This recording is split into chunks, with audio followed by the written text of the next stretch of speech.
On August 17th, 1943, hundreds of American B-17 bombers flew deep into Germany without fighter escort. Targeting ball-bearing factories, the Allied High Command believed could cripple the entire German war machine if destroyed. German fighters intercepted them in overwhelming numbers, attacking in relentless waves for hours as the bombers pressed toward their targets with no protection beyond their own defensive guns. 60 bombers were shot down that single day, with hundreds more damaged so severely they would never fly again. It was one of the costliest days in the history of American military aviation, and it exposed a brutal truth that American air commanders had been reluctant to admit. Daylight bombing deep into German territory, without fighter protection, was not a viable strategy, no matter how many guns each bomber carried. This is the story of the air war fought above the war everyone remembers. A rivalry between two air forces with completely different philosophies about what air power was for, and the brutal, costly process by which one of them finally figured out how to win. The United States Army Air Corps, which became the U.S. Army Air Forces in 1941 and would not become its own independent military branch until after the war, entered the conflict with a doctrine built around a theory that had never actually been tested in real combat at the scale they were about to attempt. American air power theorists in the 1930s had developed and championed the concept of precision daylight strategic bombing. The idea that heavily armored bombers flying in tight defensive formations could penetrate enemy airspace during daylight hours, accurately strike specific industrial targets using sophisticated bomb sights, and defend themselves adequately against enemy fighters through sheer concentrated firepower from their own defensive machine guns. This was a genuinely radical doctrine that differed sharply from the British approach of bombing at night for safety at the cost of accuracy, and it reflected a particularly American faith in technology and industrial production. The belief that enough bombers, enough guns, and precise enough targeting could overcome the inherent vulnerability of unescorted aircraft over hostile territory. The doctrine looked compelling on paper and in peacetime exercises. It would take a brutal education in actual combat to reveal its fatal flaw. The Luftwaffe that the Americans encountered over Europe was, by the time American forces entered the war in strength in 1942 and 1943, an air force shaped by years of brutal combat experience and increasingly difficult strategic circumstances. Built up rapidly during the 1930s in violation of the restrictions imposed after the First World War, the Luftwaffe had been designed primarily as a tactical air force intended to support rapid ground offensives. The doctrine that had proven devastatingly effective during the Blitzkrieg campaigns in Poland, France, and the early stages of the invasion of the Soviet Union.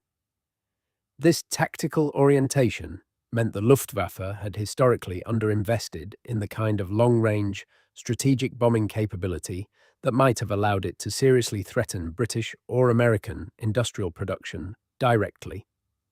By 1943, however, the Luftwaffe found itself in an increasingly defensive posture, forced to protect German airspace and industrial centers from the escalating Allied bombing campaign rather than supporting offensive ground operations as originally intended.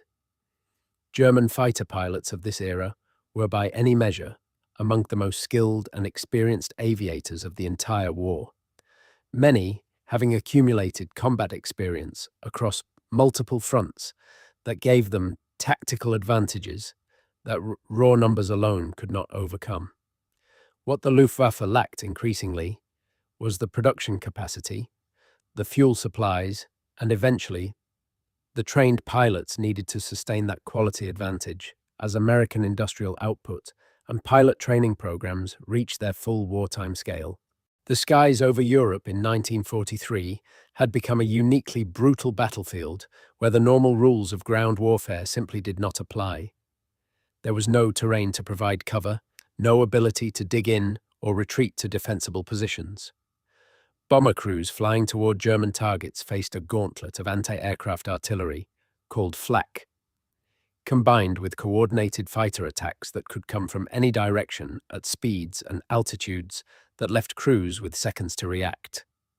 The strategic calculation driving this brutal campaign was straightforward in theory and devastating in practice. German industrial capacity, particularly aircraft and ball-bearing production, was considered critical enough that destroying it might fundamentally cripple Germany's ability to continue waging war on multiple fronts. The problem was that German industry, anticipating exactly this kind of strategic targeting, had developed substantial dispersal and reconstruction capability that made many individual bombing raids less decisive than American planners had hoped, even when those raids succeeded in hitting their intended targets with reasonable accuracy. The Rivalry's defining crisis arrived in the second half of 1943, as American daylight bombing campaigns suffered escalating losses that threatened to make the entire strategic bombing effort unsustainable. The Schweinfurt raids targeting German ball-bearing production, including the catastrophic August mission and an even costlier follow-up raid in October that became known as Black Thursday, demonstrated conclusively that unescorted bomber formations, regardless of their defensive firepower, simply could not survive sustained attacks by skilled, well-coordinated German fighter forces operating with the advantage of fighting over their own territory with full fuel reserves and effective ground-based radar direction. American loss rates on these deep penetration missions reached levels that, if sustained, would have made the entire daylight bombing campaign strategically unsustainable within months, regardless of any damage being inflicted on German industry. American air commanders faced an uncomfortable reality. Their core pre-war doctrine, built around the assumption that bombers could adequately defend themselves, had been disproven in the most costly way possible. The solution that ultimately transformed the air war did not come from better bombers or more defensive guns. It came from long-range fighter escort, made possible by external drop tanks that extended fighter range far beyond what had previously been considered the practical limit, combined with the introduction of the P-51 Mustang, an aircraft that combined exceptional range with performance that could genuinely compete with and frequently outmatch German fighters, even on their home turf. Beginning in early 1944, American bombers increasingly flew with fighter escort capable of accompanying them deep into German airspace and back, fundamentally altering the tactical equation that had made 1943's deep penetration raids so catastrophically costly. American fighter pilots, now able to engage German fighters throughout the entire mission rather than only near the coast where shorter-range escorts had previously been forced to turn back, began inflicting losses on the Luftwaffe's fighter force that the German aircraft industry, despite impressive production figures throughout 1944, could not adequately replace in terms of experienced pilots. The decisive shift came not through any single dramatic battle, but through a grinding war of attrition that played out over the first half of 1944. Often referred to by American airmen as the campaign to destroy the Luftwaffe as a fighting force rather than simply protect bombers on individual missions. American escort fighters were given increasingly aggressive orders to actively seek out and engage German fighters, rather than remaining tightly bound to bomber formations, deliberately drawing the Luftwaffe into combat where superior American numbers, increasingly capable aircraft, and a training pipeline that continued producing well-prepared pilots throughout the war, began inflicting losses that Germany's collapsing fuel supplies and increasingly hasty pilot training programs could not sustain. German fighter pilot training, once among the most thorough and effective in the world, was progressively compressed as the war's demands outpaced training capacity, producing pilots with dramatically less flight experience than their American counterparts by 1944, a quality gap that compounded the already severe numerical disadvantage Germany faced as American production reached its full wartime capacity.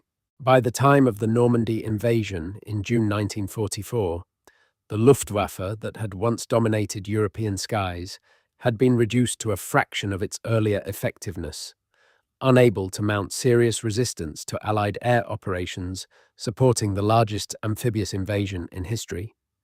German aircraft production actually continued increasing through much of 1944 due to dispersed manufacturing and increasingly desperate wartime mobilization.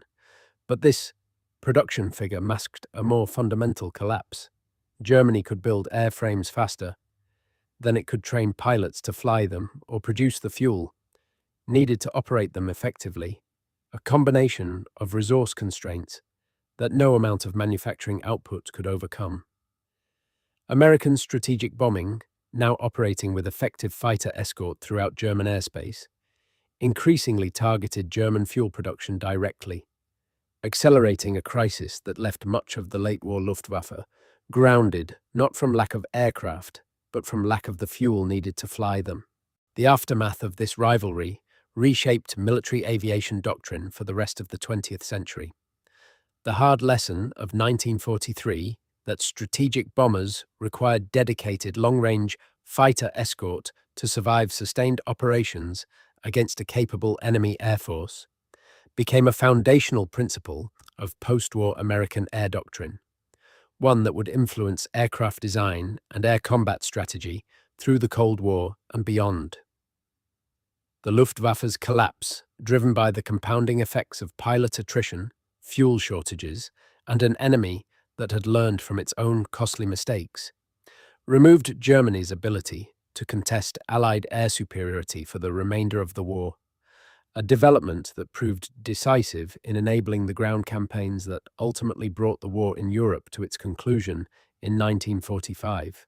What the rivalry between the US Army Air Corps and the Luftwaffe ultimately reveals is something important about the relationship between doctrine, technology, and the brutal feedback loop of actual combat. American pre-war theory about self-defending bomber formations was a reasonable hypothesis that simply turned out to be wrong, and it took catastrophic losses over Schweinfurt to force the kind of doctrinal reckoning that peacetime planning had never been forced to confront. The Luftwaffe, despite possessing genuinely skilled pilots and capable aircraft throughout much of the war, was ultimately defeated not by any single tactical innovation, but by an opponent's industrial capacity to simultaneously fix its own doctrinal mistakes while outproducing Germany's ability to replace what it was losing. Air superiority, this rivalry demonstrated with brutal clarity, was never really about which side had better aircraft or even better pilots in isolation. It was about which side could learn from its failures faster than its losses could compound, and which side's industrial base could outlast the other's capacity to keep replacing what the sky kept taking from both of them. The bombers that flew over Schweinfurt in 1943 believed their guns alone could protect them. By 1944, fighters flying beside them proved that belief had been the most costly mistake of the entire air war, and the correction came just in time to matter.